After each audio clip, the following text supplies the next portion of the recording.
I welcome you all to the lecture on the topic of finite difference method with Matlab programming.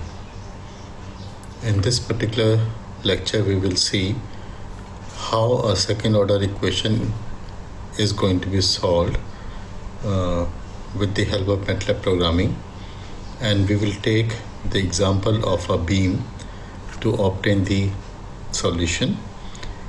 We will also compare the exact solution to this problem with the solution obtained with the help of finite difference method.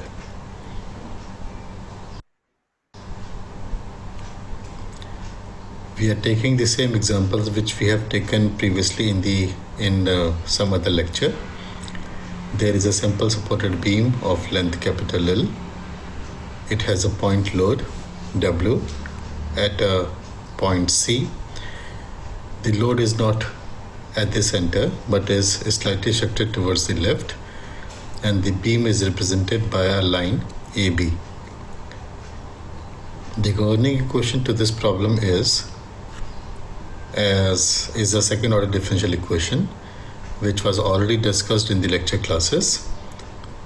In this governing equation, Y represents reflection, E is the elasticity, I is the area moment of inertia, and M happens to be the moment. As already discussed, this particular beam has a point load represented by W. This point load has to be manipulated to obtain the moments acting at different sections along the length of the beam.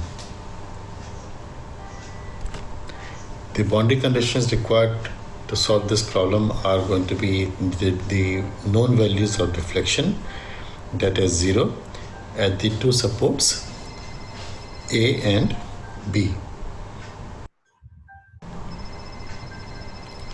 To obtain the empirical solution, we start by finding the support reactions RA and RB.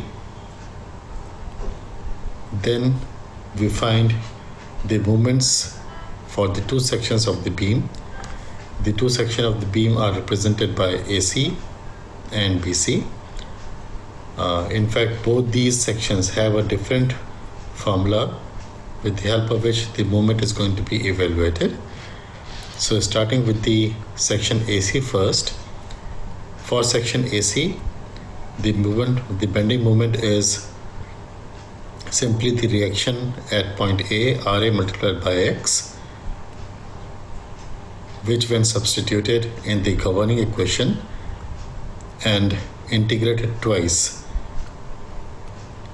gives the cubic polynomial which is on display. It has two unknowns C and D which are going to be evaluated for the given boundary condition. In fact, at the moment only one of these unknowns can be evaluated. At X is equal to 0, the deflection Y is 0, therefore D comes out to be 0, which gives us equation 1 as the deflection equation for section AC. Now coming to the second section BC, we carry out the same steps.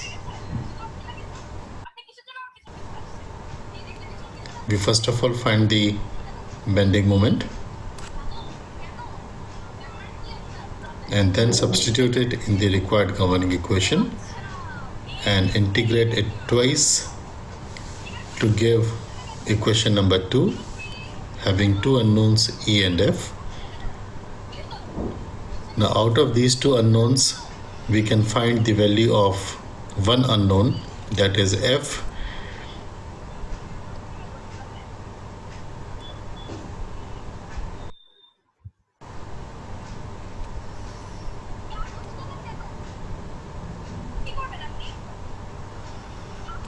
To give equation number 3 as the required deflection equation for the entire beam, that is beam AB.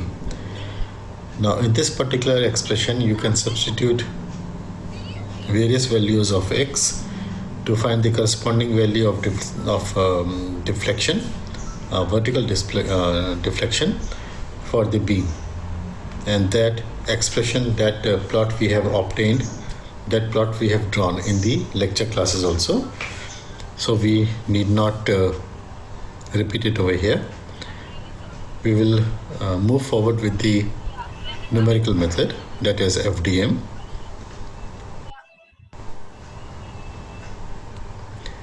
Now the basic steps of any FDM program are: we first of all initialize the problem, which is going to contain the initialization of the geometry, that is the length, cross-section area. Then the load is going to be given, material properties such as elasticity, Poisson ratio, all those material properties which are going to be required to find this solution are going to be specified at this stage.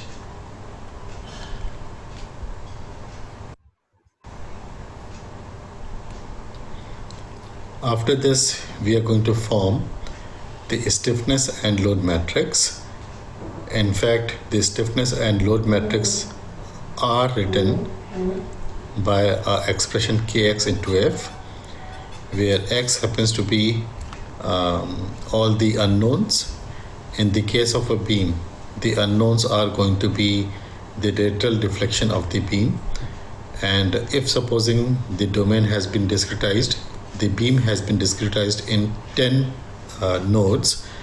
10 nodes means in 9 parts. 9 parts are going to have 10 nodes. So if the beam has been discretized in 9 parts, the number of unknowns are going to be 10. So the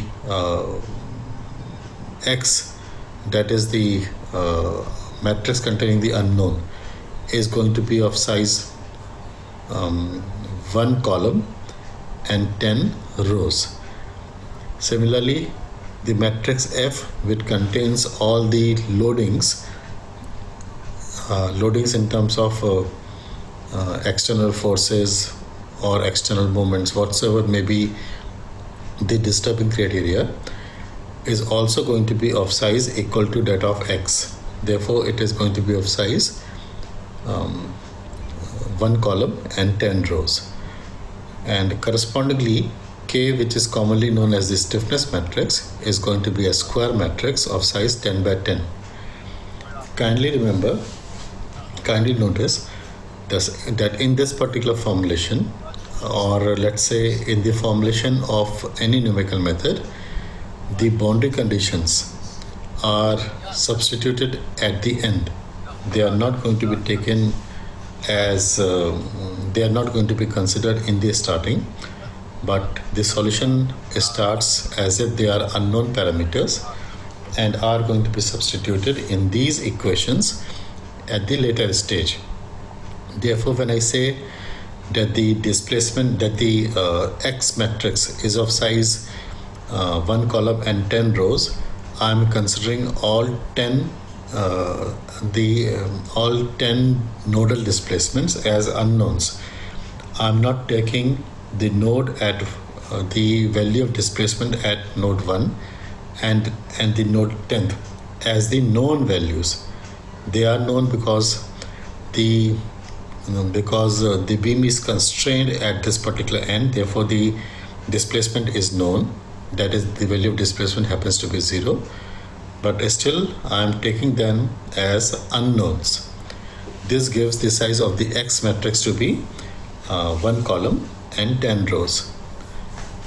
Now, once the equation of this particular sort, that is, an equation of the type which relates force to displacement, is known, then we substitute the given boundary conditions to these equations and solve them. Once they have been solved, I am going to get the value of displacement at the remaining 8 nodes. Kindly remember that there were 10 nodes in the starting, out of which displacement was already prescribed at the 2 nodes. So once the stiffness matrix is going to be solved, we are going to get the displacement values at the remaining 8 nodes. So once the solution has been achieved, we can plot them to have some graphical representation. Graphical representation is always easier to understand. Therefore, we are going to prefer plotting them instead of just drawing some tables or a text form of output. We are going to draw the graphs to display the output.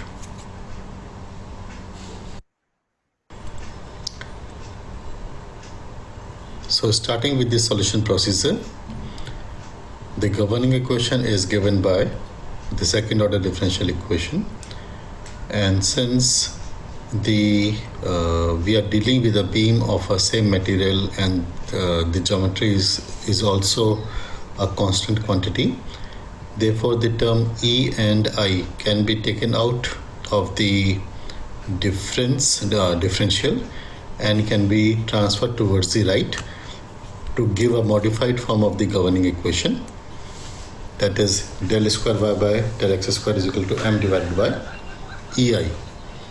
Both E and I are going to be in the denominator.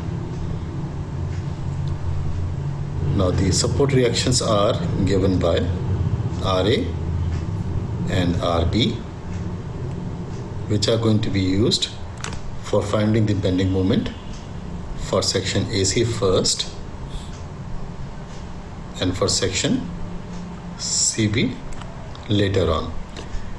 Now these are the bending moments for section AC and CB obviously, but kindly notice that both these bending moments are function of X.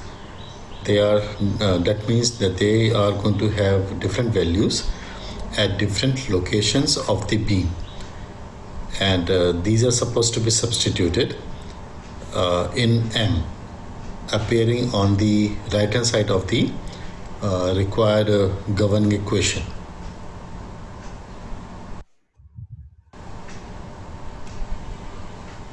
The second order central difference approximation is given by this. We have already derived in the previous classes. So the first step to in the finite difference method is to discretize the domain itself. So we are assuming that we have a beam and it has been discretized into four equal sections. Therefore there are going to be 5 nodes in the domain: node 1, node 2, node 3, node 4 and node 5, and the value of displacements at these 5 nodes are going to be U1, U2, U3, U4 and U5. Kindly remember that since the beam happens to be constrained at the ends, the value of U1 and U5, both of them are going to be 0. Now the next step is the differential equation which is to be satisfied. Del square y by del x square is equal to m divided by EI. And when we apply this second order differential equation for a ith node,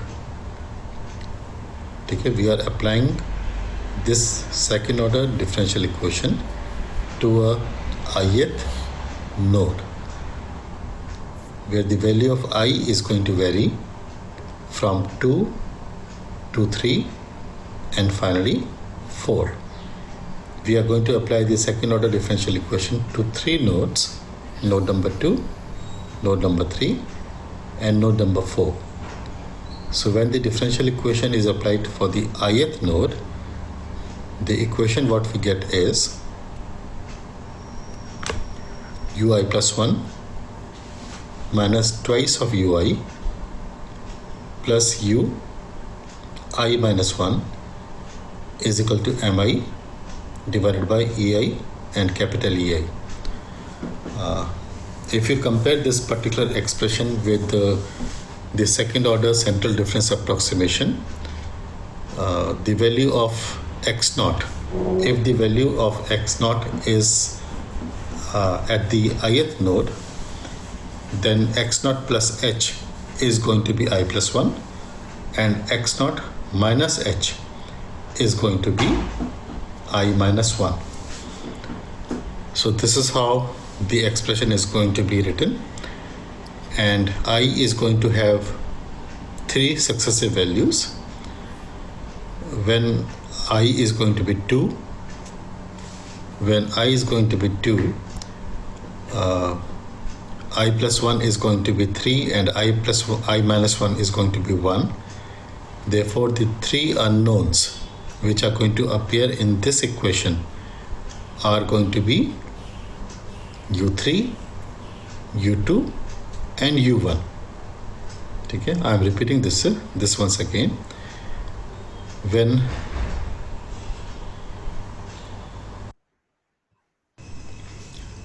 on the display now is the governing equation which has been discretized with the help of the central approximation for the second order.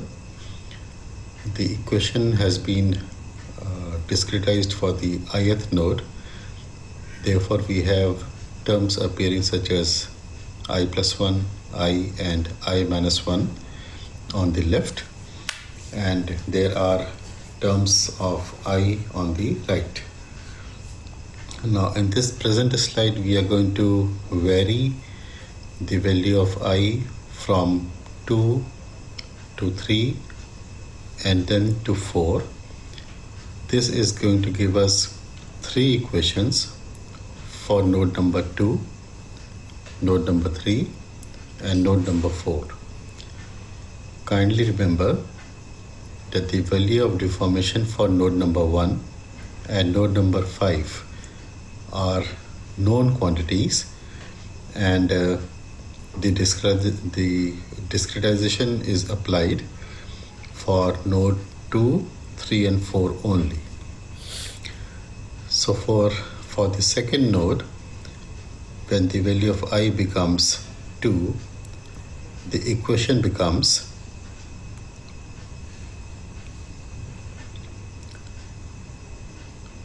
which can be simplified to similarly for the third node, the value of I is going to be 3 and the resulting equation is going to be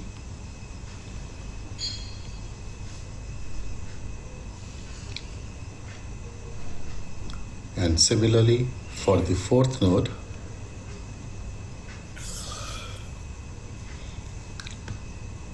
so on display now we have equation number 2, 3 and 4 which have been obtained as a result of finite difference method being applied to the discretized domain. Also note one more thing, that the application of FDM rules for node number 2 gives us equation number 2, and application of FDM rules to node number 3 gives us equation number 3, and application of FDM rules to node number 4 gives us equation number 4. That means that whatsoever might be the number of the node, whether it is 2, 3, 4 and so on, the equation which we are going to get is going to be that particular same in number.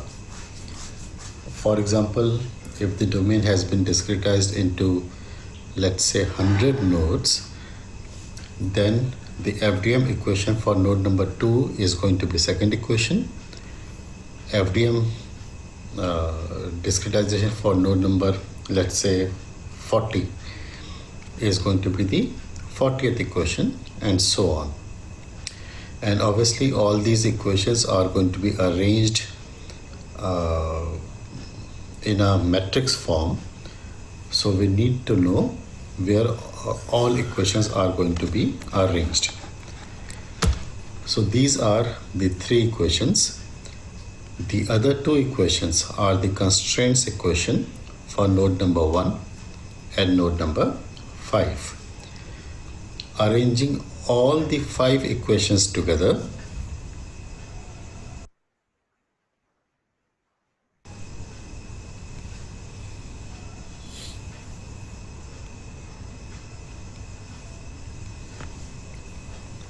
we get these 5 equations arranged together. The value of u1 is 0.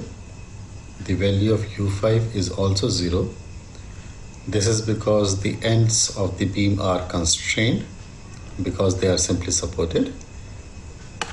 And the unknowns are u2, u3 and u4.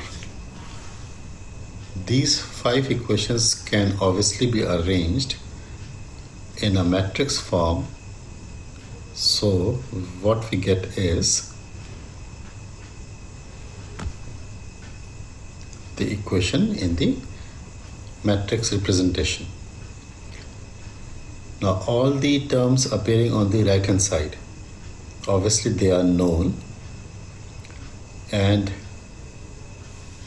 the value of u1 and u5 is also known, but this equation can be solved, these equations can be solved to get the value of u2, u3 and u4.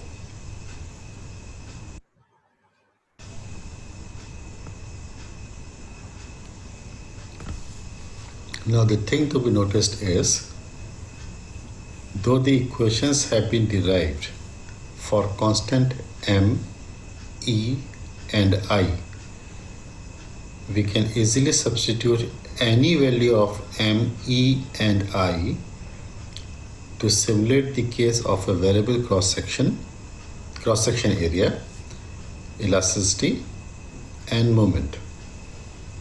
So kindly notice that though we have started with a relatively simple case of a constant cross-section area case with one material, with a rather simple loading on the beam, the thing is that we can very well substitute the value of bending moment, elasticity and cross-section area, which is given as m2, m3, m4 for bending moment, e2, e3 and e4 for elasticity, and I2, I3 and I4 for the area moment of inertia.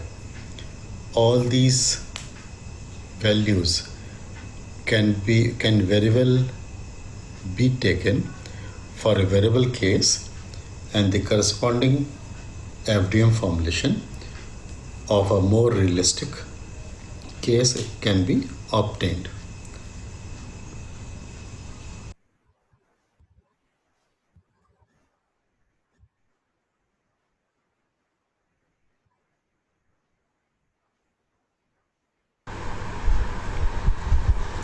The first line of the program starts with a comment, that is the percentage sign. This comment is used to give something as a explanation, such as one dimension deflection, which is the name of the program itself. The first line which I write in the program is a clear command, which is going to wipe off the workspace which might contain any variable from the previous session of the Matlab. The clear command is going to clear the workspace of all the variables. The next command CLC is going to clear the display itself. Now this is the elasticity represented by E, area moment of inertia represented by I. DIVI is equal to 20. DIVI represents the number of divisions in the domain. The current value of number of divisions happens to be 20. That is just for the initialization. Length happens to be 1 meter, that is. W is the point load. The current value of point load happens to be 2. NNODES, that is the number of nodes, obviously is going to be number of divisions plus 1. So if division happens to be 20, number of nodes is going to be 21. This line gives you the length of each division, that is L divided by divi, which is going to be stored in H, because H is the symbol which we have used in the FDM formulation in the theoretical development. So we are using the same symbol H. Now this line, that is x is equal to 0 semicolon dx semicolon L, is going to generate a matrix. The first value of the matrix is going to be 0. The next value is going to be 0 plus dx. The third value is going to be 0 plus twice dx. The next is going to be 0 plus 3 times dx, and so on, till we get the last value of L. For the current case, when the value of L happens to be 1 and dx is 0.05, because L is 1 and divi happens to be 20, the value of dx is going to be 0.05. Therefore, the X matrix is going to contain values such as 0, 0.05, 0.1, 0.15, and so on, till we reach the last value as L, which is going to make that the matrix X contain 21 values corresponding to the 21 locations of the nodes.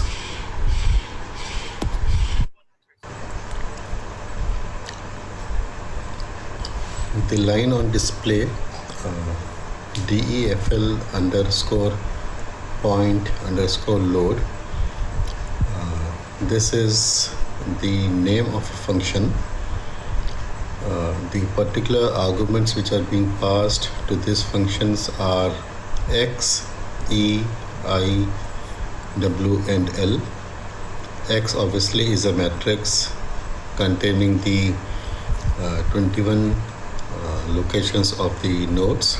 E is the velocity, I is the area moment of inertia, W is the load, and L happens to be the length of the beam.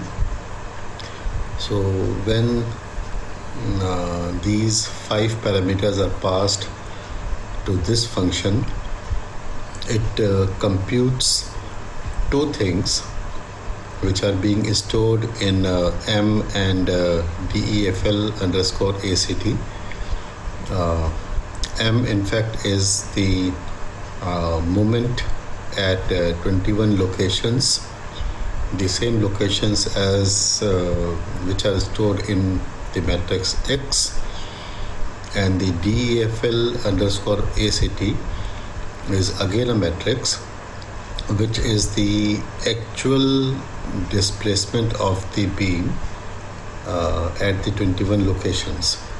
By actual displacement, I mean this particular function calculates the exact displacement, because the formula is known, it has been evaluated in some of the books. The particular book which I have referred for this example is the Strength of Materials by Dr. S.S. Ratan. So persons who are interested in finding the theoretical perspective of this particular problem can have a look at the book to find the formula which is being used and how it is being derived. But for the time being, the values of x, e, I, w, and l are going to be passed to this particular function, and the output of the function is going to be stored in M and DEFL underscore ACT, which are the moments and the actual value of displacement at the 21 nodal locations. Coming to the next line of the program, EI is equal to E multiplied by I into ones 1 comma NNO DES. Now the meaning of E and I is clear. These are elasticity and area moment of inertia, of course. Now this function named ones, ONES, and the arguments 1 and nodes is going to generate a row matrix. The size of the row matrix is going to be one row, and the number of columns are going to be equal to the value stored in the variable nodes NNODES, because the value of NNODES is 21 presently. This particular command once generates a row matrix containing 21 columns, and the value at these 21 places is going to be 1 at all 21 places. So this particular command generates a row matrix containing 21 columns with value 1 stored at all those 21 places. And when this is multiplied by E and I, the output which is going to be stored in the variable EI is going to be EI at all those 21. E multiplied by I is stored at all those 21 places. So just as an example, if the value of E happens to be 2 and the value of I happens to be 0.1, so EI is going to be 2 into 0.1, that is 0.2, and 0.2 is going to be stored in all 21 places of the matrix. So this is how this particular line is going to work. Now this command k is equal to zeros and within bracket nodes is going to generate a square matrix of size nodes into nodes, because nodes has a value 21. So this matrix is going to generate a square matrix of size 21 into 21, and it is going to be all zeros everywhere. And this matrix is going to be stored in a variable known as k. K is a standard variable which I use for the stiffness matrix. Now after this, I am generating a force matrix represented by capital F. In fact, the function which is being used for generating the force matrix is the same as has been used for generating the stiffness matrix, but in this case the arguments which are passed to generate the force matrix F are nodes, 1, but the name of the function itself is zeros itself. This is going to generate a single column containing 21 rows, and at all those locations there are going to be 21 zeros. So kindly note that in Matlab, a command can be used in more than one way. It depends upon the number of arguments which are given to it, and it also depends on the number of outputs which are going to be at the receiving end. In this particular case, when there is only one input, it creates a square matrix, and when there are two inputs, it creates a 2D matrix corresponding to the number of rows and number of columns which are specified. In fact, when there are 3 inputs to this function named as zeros, it is going to generate a 3D matrix, and if there are 4, it is going to generate a 4-dimensional matrix, and so on.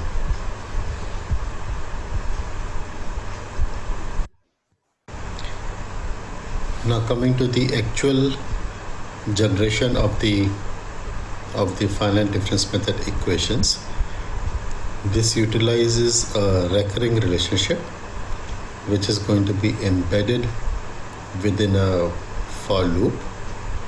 The for loop is going to start from 2 and is going to end at nodes minus 1, and this particular value is going to be stored in a variable named as I. The rest of the program is going to explain itself, that is on its own.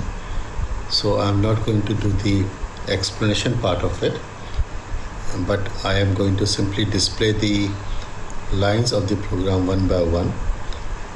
The students are required to understand it, they are required to write it down, they are required to run it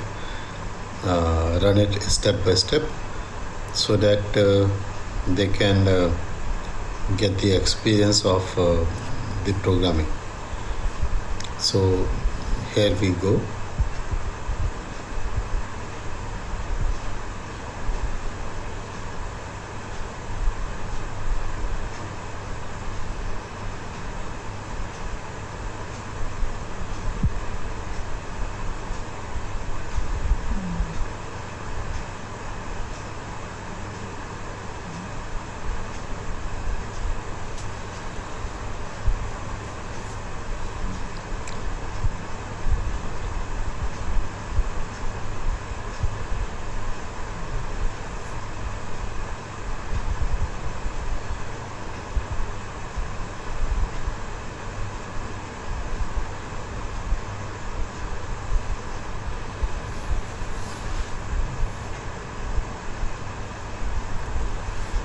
Okay.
Now in the next slides, we will see the results obtained after running the program in a graphical form. Matlab has a very strong, it is very strong in plotting graphs and graphs of various types. So as the results have been obtained, some lines have also been done in the program itself to plot the results so that the user can view it. This is a very strong feature in the favor of using Matlab. Now the students are required to see the results closely.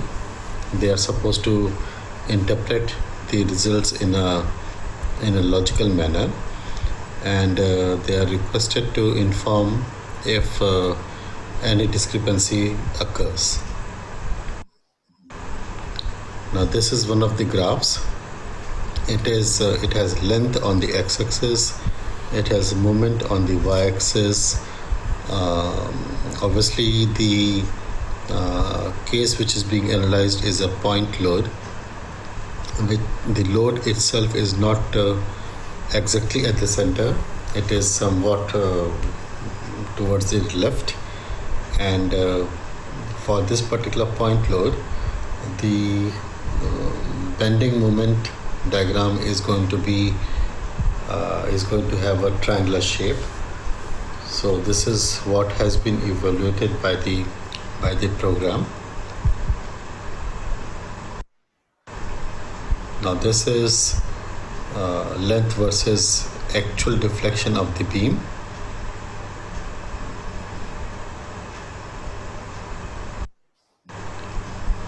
Now this is we have two plots over here, one in the blue and one in the red. One of the plots represents the actual deformation of the beam obtained using the exact analysis, and the other one represents the solution obtained using the finite difference. And as can be seen, that for the discretization using 21 nodes, that is 20 parts, the solution given by the exact analysis and the solution given by the finite difference analysis, they happen to be almost identical. Now this plot shows the difference in the deflections along the length, and as you can very well see that the difference has been plotted along the y-axis. And have a look at the scale also. The maximum difference is 2 into 10 raised to power minus 8 meters at a location of x is equal to 0.4, which is almost a negligible difference.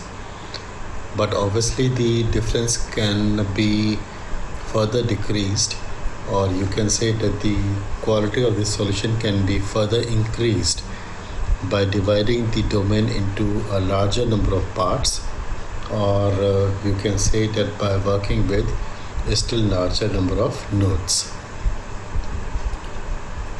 This is obviously one of the features of any numerical methods. The numerical method is going to give you a solution which is going to converge, or which is going to approach the exact solution as the number of nodes, or you can say that as the discretization becomes more finer and finer. Now this is going to be guaranteed only if there are no errors in discretization, there are no errors in programming itself. So if you are obeying all rules, taking care of all theoretical and practical aspects, only then the solution given by the numerical method is going to approach towards the exact solution.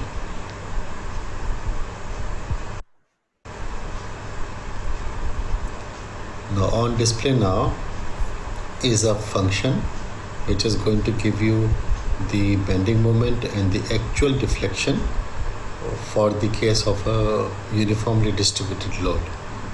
The previous function was for a point load, but this particular routine has been developed to give you the value of bending moment and the actual deflection for a uniformly distributed load.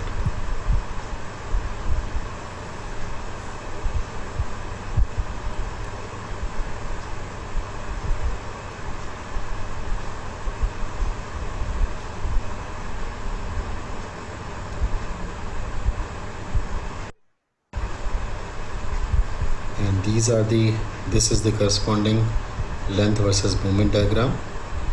It is symmetrical as is expected. It is symmetrical with respect to the central axis. This is the deflection curve, that is the actual solution, exact solution. And in this case we have the exact solution and the FDM solutions in the same plot. As you can see that both the solutions are overlapping, so obviously the accuracy of the solution obtained through a finite difference method is pretty good, as has been illustrated in this particular diagram. And this is the plot for the difference in deflections. The maximum difference is somewhere around 5 into 10 raised to power minus 9 at the somewhere at the center of the beam.